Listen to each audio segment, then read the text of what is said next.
찬송하시겠습니다. 찬송가 384장입니다. 찬송가 384장. 나의 갈 길 나가도록 예수 인도하시니 내 주 안에 있는 긍휼 어찌 의심하리요. 믿음으로 사는 자는 하늘 위로 받겠네. 무슨 일을 만나든지 만사형통하리라. 무슨 일을 만나든지 만사형통하리라. 나의 갈 길 다가도록 예수 인도하시니 어려운 일 당할 때도 족한 은혜 주시네. 나는 심히 고난하고 영원 매우 가련하. 나의 앞에 반석에서 샘물 나게 하시네. 나의 앞에 반석에서 샘물 나게 하시네. 나의 갈 길 다가도록 예수 인도하시니 그의 사랑 어찌 큰지 말로 할 수 없도다. 성령 감화 받은 영혼 하늘나라 갈 때에 영영 부를 나의 찬송 예수 인도하셨네. 영영 부를 나의 찬송 예수 인도하셨네. 아멘. 잠언 21장 1절에서 17절 말씀입니다. 잠언 21장 1절에서 17절 말씀. 왕의 마음이 여호와의 손에 있음이 마치 동물과 같아서 그가 임의로 인도하시느니라. 사람의 행위가 자기 보기에는 모두 정직하여도 여호와는 마음을 감찰하시느니라. 공의와 정의를 행하는 것은 제사 드리는 것보다 여호와께서 기쁘게 여기시느니라. 눈이 높은 것과 마음이 교만한 것과 악인이 형통한 것은 다 죄니라. 부지런한 자의 경영은 풍부함에 이를 것이라 조급한 자는 궁핍함에 이를 따름이니라. 속이는 말로 재물을 모으는 것은 죽음을 구하는 것이라. 곧 불려다니는 안개니라. 악인의 강포는 자기를 소멸하나니 이는 정의를 행하기 싫어함이니라. 죄를 크게 범한 자의 길은 심히 구부러지고 깨끗한 자의 길은 고드니라. 탁 저는 여인과 함께 큰 집에 사는 것보다 움막에서 사는 것이 나으니라. 악인의 마음은 남의 재앙을 원하나니 그 이웃도 그 앞에서 은혜를 입지 못하느니라. 거만한 자가 벌을 받으면 어리석은 자도 지혜를 얻겠고 지혜로운 자가 교훈을 받으면 지식이 더하리라. 의로우신 자는 악인의 집을 감찰하시고 악인을 환란에 던지시느니라. 귀를 막고 가난한 자가 부르짖는 소리를 듣지 아니하면 자기가 부르짖을 때에도 들을 자가 없으리라. 은밀한 선물은 노를 시게 하고 후만의 뇌물은 맹렬한 분을 그치게 하느니라. 정의를 행하는 것이 의인에게는 즐거움이요 죄인에게는 패망이니라. 명철의 길을 떠난 사람은 사망의 회중에 거하리라. 같이요. 연락을 좋아하는 자는 가난하게 되고 술과 기름을 좋아하는 자는 부하게 되지 못하느니라. 아멘. 할렐루야. 아멘. 아주 오래전에 봐왔던 드라마 중에서 태조 왕건이라는 그런 드라마가 있었습니다. 여러분도 혹시 보신 분도 계실 텐데 최수종 씨가 왕건 역할을 하고 또 김영철 씨가 궁예 역할을 하는 그런 드라마인데, 특별히 궁예가 이제 나라를 세워서 정치를 할 때, 원래는 그분이 스님이었잖아요. 스님이었다가 이제 왕이 돼 가지고서 정치를 하는데, 처음에 정치를 할 때는 그나마 선정을 해서 많은 사람들이 이제 따르고 그래서 궁예 이렇게 추앙도 하고 그러는데, 점점 악하게 정치를 하게 되고, 그러다 보니까 신하들이 멀리하게 되고 백성들도 멀리하게 되고, 또 궁예가 자기 마음대로 일이 안 되니까 또 신하들이 계속 자기 말을 거역하고 반대하고, 이제 그러니까 그 신하들을 벌하려고 자기가 이제 배운 것 중에 관시법이 있다는, 관심법. 그러니까 상대방의 마음을 자기는 다 읽을 수 있다.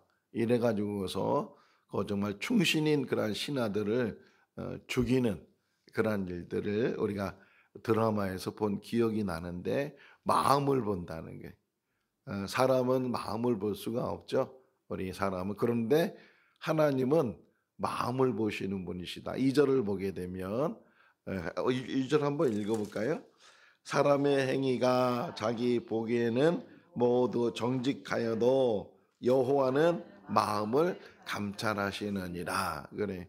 그래서 사람은 사람끼리 속일 수 있지만 사람이 하나님 앞에 속일 수 없다. 왜? 하나님은 깊은 마음까지도 보시는 분이기 때문에 무슨 생각을 하고 있는지, 무슨 마음에 품고 있는 것이 어떤 것들인지 하는 것들을 아신다는, 원어적으로 보게 되면 달아본다, 그런 의미가 있어요.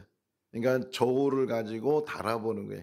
그러니까 그 달아봤을 때 거기에 맞는 그런 무게가 있는가 하면 가볍거나 이렇게 모자르거나 그런 무게가 있는 것처럼, 항상 하나님은 우리의 마음을 감찰하시는 분이시다. 어제 주일날 설교하면서 먼저 서두에 동양 철학에 대한 이야기를 했잖아요. 중용이 굉장히 중요하다, 그런 말씀을 드렸는데, 동양 철학의 뭐 공자나 또는 맹자나 뭐 여러 이제 학자들이, 특별히 공자가 군자에 대한 이야기를 많이 해요. 군자.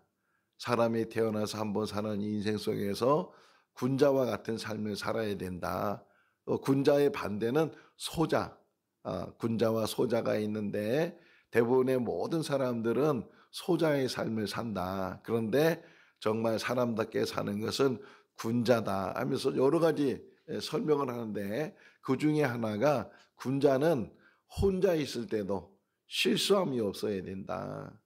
사람들이 여럿이 있을 때는 뭐 체면도 있고 사람 눈도 있고 그러니까 다른 것처럼 행하고 그러는데, 혼자 있을 때는 마음대로 자기가 행하기도 하고, 대부분 혼자 있을 때 잘못하는 일들이 참 많이 있잖아요. 그런 부분에서 동양 철학에서도 혼자 있을 때, 성경에서도 그런 얘기를 해요. 성경에서도 혼자 있을 때나 사람이 있을 때나 언제든지 똑같아야 된다는 게, 사람이 있을 때는 이 사도 바울이 말하는 것처럼 종에 대한 교훈을 하면서, 종이 주인이 있을 때는 일하는 척하고 주인이 없을 때는 일도 안 하고, 그거는 참된 종의 모습이 아니라는 거예요. 참된 종은 주인이 보든지 안 보든지 똑같이 성실하게 자기에 맡겨진 일들을 해야 되는 것처럼 우리들도 마찬가지라는 게, 우리들도 사람이 있든지 없든지 하나님이 늘 보시고 하나님이 감찰하시고 하나님이 우리 중심을 보시니까 항상 우리는 어떤 모습이든지 늘 하나님 앞에 바로 서야 된다. 그런데 우리가 늘 연약하잖아요. 우리 마음을 잘 지켜야 되는데 뭘 감찰한다고요? 마음을 감찰하신단 말이에요. 마음을 잘 우리가 다스려야 되는데 그러지 못하는 것들이 참 많이 있고 넘어지는 일들이 참 많이 있겠다. 그 넘어지는 일 중에 하나가 뭐냐? 교만해지는 것.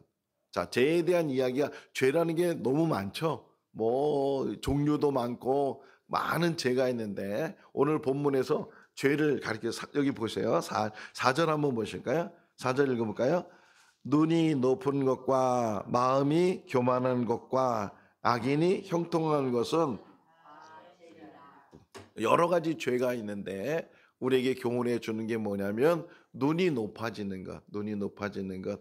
그러니까 내가 조금 남들보다 더 가지고 있다는 등, 남들보다 더 많이 배웠다는 등, 이런 남들과 비교해서 자기를 우월하게 생각하고 점점 그래서 그 눈이 높아지게 될 때, 그러면 자기도 모르게 그 다음에 연결되는 게 뭐예요? 교만한 마음을 갖게 된다는 게, 교만한 마음을 갖게 되다 보면 심지어는 더 나아가서는 나는 하나님 없이도 잘 살 수 있어. 내가 가지고 있는 재물, 내가 가지고 있는 이렇게 노력해서 얻은 것, 이런 것들이 나를 지켜줄 거야. 내가 이렇게 이제는 마음 놓고 행복하게 살 수 있을 거야. 그래가지고서 하나님을 등지고 하나님을 멀리하는 그런 교만한 마음들이 혹 우리에게 생길 수도 있고, 그것이 더 나아가서 뭐라고요?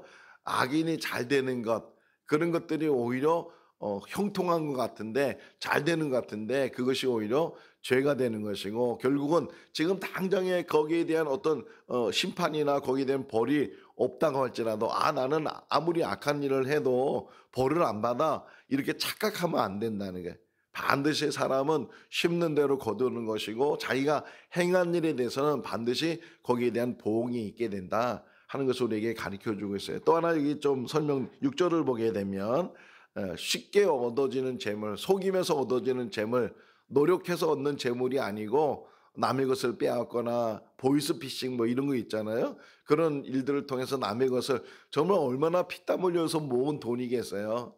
아끼고 돈들을 이 나쁜 사람들이 전화를 걸어가지고서 큰일 났다고, 당신 통장에 있는 돈이 지금 누가 막 가져가려고 그러고 빨리 통장을 옮겨야 된다고 막 그래가지고서 할머니들은 그것도 뭐 잘 모르잖아요. 그래서 말하는 사람들 시키는 대로 막 은행에 가서 그 돈을 찾아다가 또 돈 받들어 온 사람들 막 갖다 주기도 하고, 이런 악한 자들이 많이 있는데, 그래서 버는 돈이 그들에게 뭐가 되겠느냐? 결국은 다 그게 안개 같은 것이다.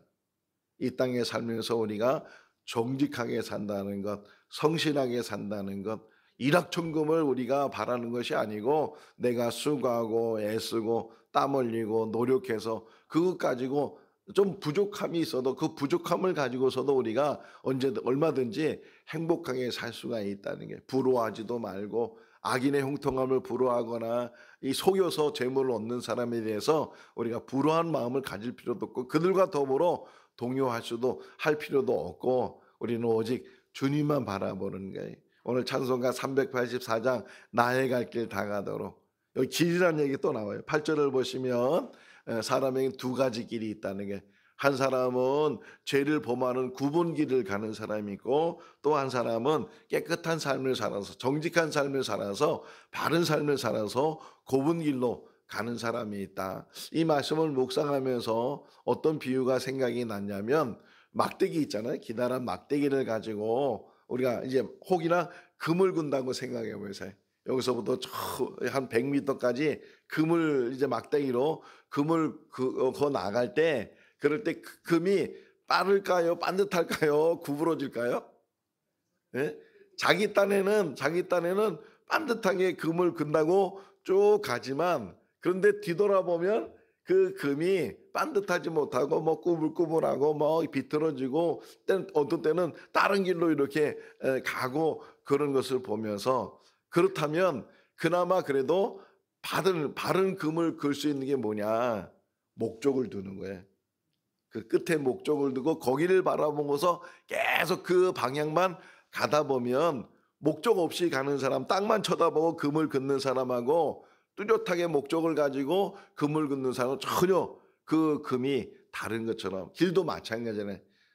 천국을 바라보는 사람과 천국을 바라보지 않는 사람의 길이 다르다는 거예요. 우리의 삶은, 우리의 길은 천국을 향해서 가는 길인 줄로 믿습니다. 뭐 길고 짧을 수도 있고, 뭐 오래 살다가 가는 사람도 있고, 또 젊어서 가는 사람도 있고, 그렇지만 우리 인생에서 가장 가는 마지막 그 길이 어디 길이냐, 마지막 바라봐야 되는 것이 어디냐 하는 것을 우리가 바라보게 될 때 오직 하나님을 바라보는 것이고 천국을 바라보는 것이고, 우리가 사는 이 땅은 나그네 삶이에요. 지나가는 삶이고, 우리가 잠깐 있다가 없어지는 꽃과 같고 안개가 같고 그런 풀과 같은 그런 인생의 삶을 사는데, 그럼에도 불구하고 하루하루를 바르게 살아야 되고 믿음 안에 살아야 되고, 오늘도 새벽에 기도하면서 제가 하나님, 제가 얼마까지 살지는 모르겠지만 정말 저의 남은 삶은 하나님 앞에 바르게 세워지는 삶이 되게 해달라고 그런 기도를 하면서 오늘 하루를 시작을 하고 있는데, 우리 한 사람 한 사람이 얼마나 살지는 우리 아무도 모르잖아요. 그럼에도 불구하고 오늘 하루에 또 생명을 주시고 호흡하게 하시고 하루의 삶을 살게 하셨으니까 하나님을 바라보고 하나님과 동행하고 하나님과 함께하는 그런 삶이 우리 삶이 될 수 있기를 바랍니다. 9절 말씀은 화목을 이루라는 거예요. 다투는 여자 살지 말라는 그런 의미가 아니고, 다투는 여자와 사는 것보다는 그냥 그 광야에 나가서 운막에서 혼자 사는 게 더 낫다, 그 의미는 혼자 사는 게 낫다는 의미가 아니고, 다투지 말고 부부간에 서로 마음이 하나 되고 서로 사랑하고 화목을 이루고 그런 화목의 삶을 살아야 된다 하는 것을 우리에게 가르쳐 주고 있어요. 13절 말씀에 보게 되면 이 어려운 사람들이 나한테 혹이나 호소를 하고 도움을 청했을 때 우리가 외면을 하게 되면, 혹이나 우리가 어려움을 당했을 때 내 말을 들어줄 사람이 없다 하는 것을 우리에게 이야기를 해주고 있어요. 항상 우리도 늘 어렵지만 나보다 어려운 사람들에 대해서 관심을 갖고 또 나눌 수 있는 것들은 나누고 사랑을 베푸는 그런 삶을 우리가 살아야 된다. 심은 대로 거둬. 아까 말씀을 드렸잖아요. 사람이 무엇을 심든지 그 심은 대로 거둬주는 것처럼 우리가 이 땅에 산 날 동안 선한 일을 심으면, 예수님 말씀하시잖아요. 물 한 그릇, 작은 소자에게 물 한 그릇 대접하는 것도 결단코 그 상을 잃어버리지 않는다, 이렇게 말씀하고 있는 것처럼 늘 우리가 사랑을 심고 또 베품을 심고 그런 나눔을 심을 수 있는 그런 삶이 우리 삶이 되어야 된다는 것이고, 마지막 17절 말씀에 보게 되면 너무 세상의 쾌락에 빠지지 말라는 게, 물론 사람이 즐거움 속에 있어야 되고 늘 기쁨 속에 있어야 되지만, 사랑이 연락이라는 게 막 쾌락이잖아요. 쾌락이나 뭐 그런 것들에 빠져서 좋아하게 되면 결국은 그 사람은, 또 술과 기름에 취하게 되면 그 사람은 결국은 부해질 수도 없고 바르게 살 수도 없다. 이 땅에 산 날 동안 인생을 어떻게 살아야 되는가 하는 것들을 깨닫고 정말 믿음 안에서, 주 안에서 행복하고 주 안에서 즐거운 삶이 될 수 있기를 바랍니다. 우리 행복이 찬양하는 데 있고 우리 행복이 기도하는 데 있고, 찬양과 기도 가운데 하나님과 교제하며 그러면서 우리가 살아간다면 능히 하나님께서 지금 우리에게 당해진 어려운 문제를 해결해 주실 줄로 믿습니다. 하나님은 전능하신 하나님이시고 치유하신 하나님이시고 회복하신 하나님이시고 역전시키는 하나님이시다. 사람은 다 끝난 것 같고 이제 나는 마지막이라고 생각하지만, 하나님은 그 마지막에 새로운 시작을 하시고 하나님의 능력 가운데 변화시키는 역사를 이루실 줄로 믿습니다. 그 능력의 하나님을 믿고 의지하면서 오늘도 기도하면서 승리해 나가는 우리 모두가 다 될 수 있기를 주님의 이름으로 축원합니다. 기도하겠습니다. 사랑과 은혜가 많으신 하나님 아버지, 오늘도 새날을 주시고 생명 주시고 주님의 전을 사모하는 마음으로 달려 나올 수 있도록 발걸음을 인도하여 주신 것 감사합니다. 사람은 자기 행위가 바른 것 같아도 정직한 것 같아도 하나님은 마음을 감찰하신 분이시고 그 중심을 보시는 분이라고 오늘 잠언 기자는 우리에게 교훈합니다.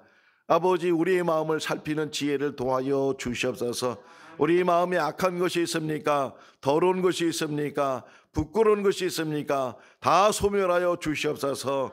성령으로 채워 주시옵시고 하나님의 은혜로 채워 주시옵시고 하늘의 신령한 것으로 채워 주시옵소서. 우리 몸에 있는 모든 질병이 소멸되게 하여 주시옵소서. 치유되게 하여 주시옵소서. 어루만져 주시옵소서. 성령의 불로 치유하여 주시옵시고 회복의 은혜가 있게 하여 주시옵소서. 우리 마음에 평안을 주시고 우리 마음에 즐거움을 주시고 우리 마음에 오직 주님을 사랑하는 뜨거운 마음을 허락하여 주셔서 사랑으로 가득 채워지게 하여 주시옵소서. 이 땅에 사는 날 동안 무엇을 심든지 그 심은 대로 거둔다고 말씀하셨는데 우리의 삶 속에 늘 정직함이 있게 해주시고 성실함이 있게 해주시고 부지런함이 있게 해주시고 2025년 한 해는 하나님이 주신 복을 누리며 사는 우리의 삶이 되게 하여 주시옵소서. 오늘 하루의 모든 삶도 주님께 의탁드리옵고 우리를 구원하신 예수님의 이름으로 기도하옵나이다. 아멘. 마쳤습니다. 자유롭게